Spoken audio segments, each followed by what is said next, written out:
Hey, it is Yulanjit, aka Guaijit, aka the Hungry Ghost Festival today. That's a thing. What's up? It's the Culture Detective here investigating your favorite movies.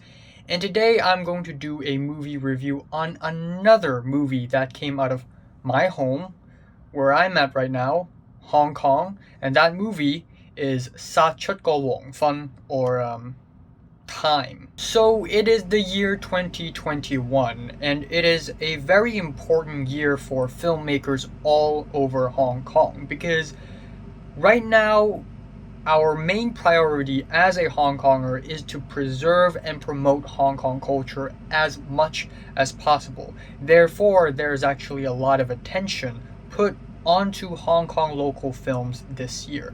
Earlier this year, I watched and reviewed殺出個黃昏by Kelvin Chan, a crime thriller movie that I think has potential, but overall is just okay.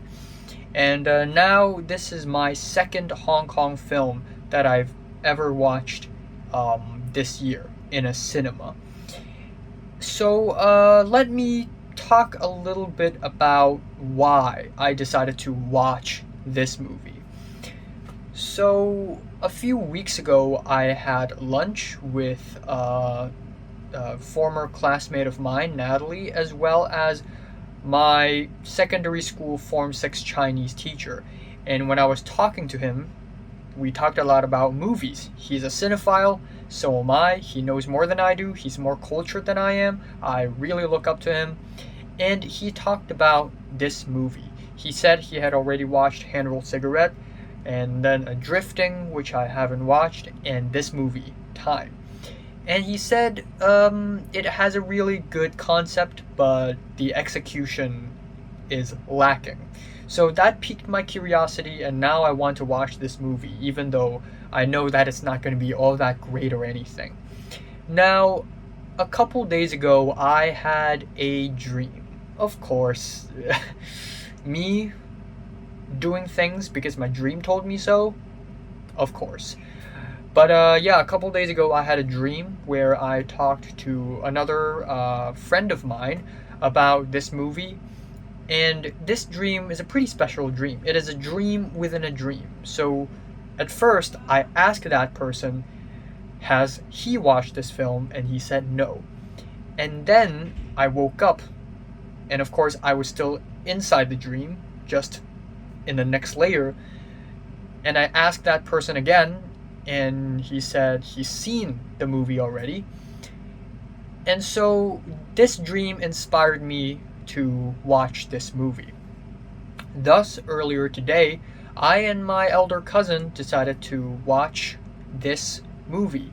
Now, this movie has been playing in cinemas all over Hong Kong for quite some time now, and in about a couple days it will stop playing. So thank God that I and my elder cousin found a cinema to watch this. We went to the Central District in Hong Kong to watch this, and finally, 殺出個黃昏.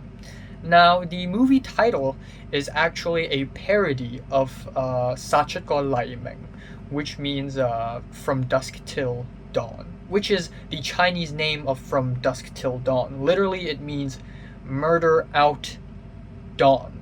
So Wang Fun means sunset, so this is like a parody movie title.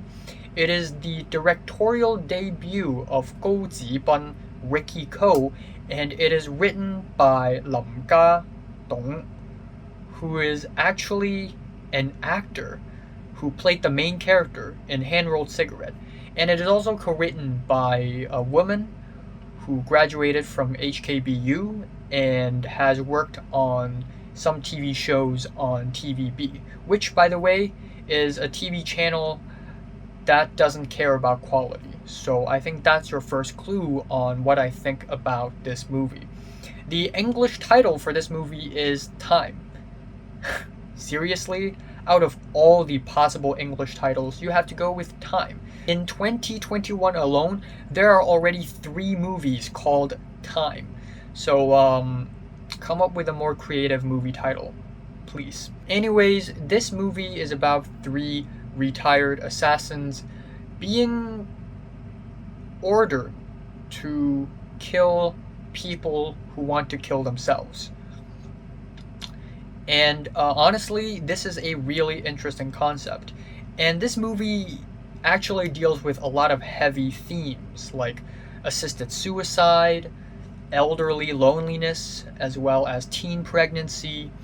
But this film deals with these topics with a very comedic tone. There is a very heavy, dark comedy tone in this movie. And to be honest, I don't mind that. I actually think this is a really good idea. But yeah, I'm going to be honest here.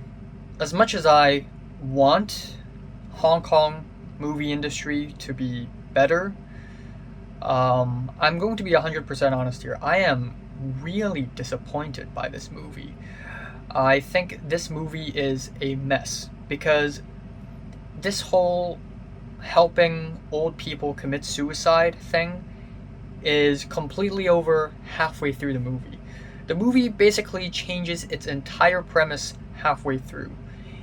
It's like two movies being put into one movie, and neither of these two storylines have anything to do with one another, nor do they really solve any problem whatsoever. It's a mess. And on top of that, we have this subplot line, which is about one of the supporting characters' family problems, which doesn't really tie into the assisted suicide storyline, nor the teen pregnancy storyline. It just has no connections whatsoever. I mean, yeah, there are connections. The characters are connected, but it serves no purpose to the overall theme and the overall message of the story. It's just there, and it doesn't really help the plot at all. It is a mess.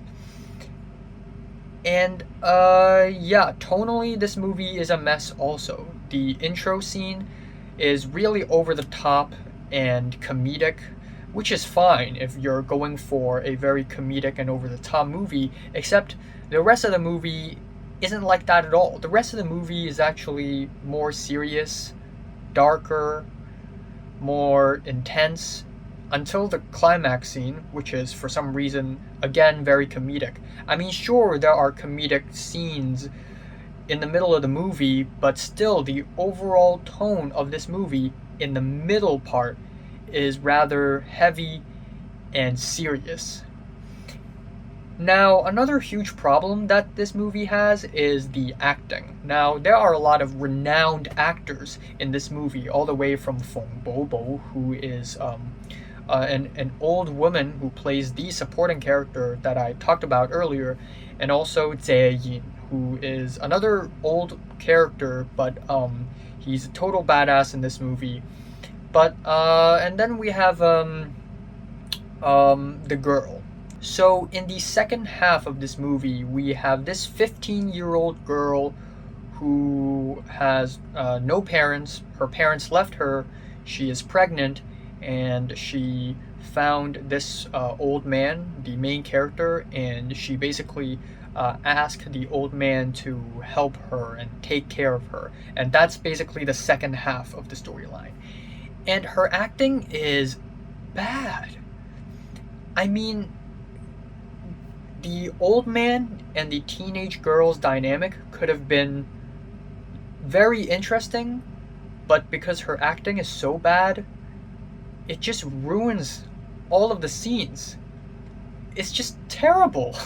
So she plays a teenage girl, even though the actress is 26 years old in real life, but she's playing someone 11 years younger. And yes, it looks convincing. She looks really young, but wow, her acting is just bad.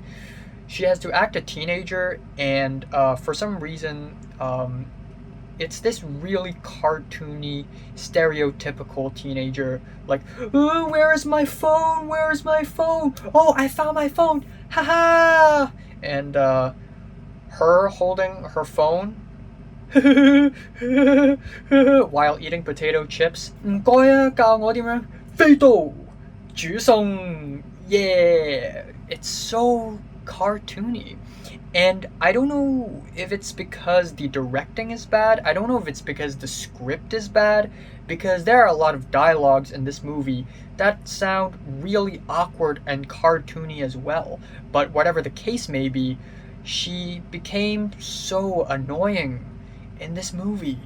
It's just like, again, maybe it's the directing. Maybe the director just didn't know how to direct a teenager, but her character easily became the most annoying character in the entire movie.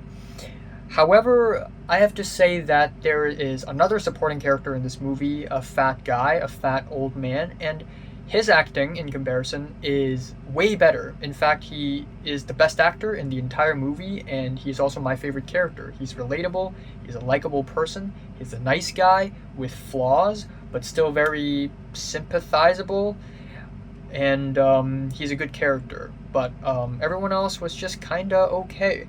Another thing is that the cinematography and the music is kinda mediocre. There are a lot of close ups for some reason.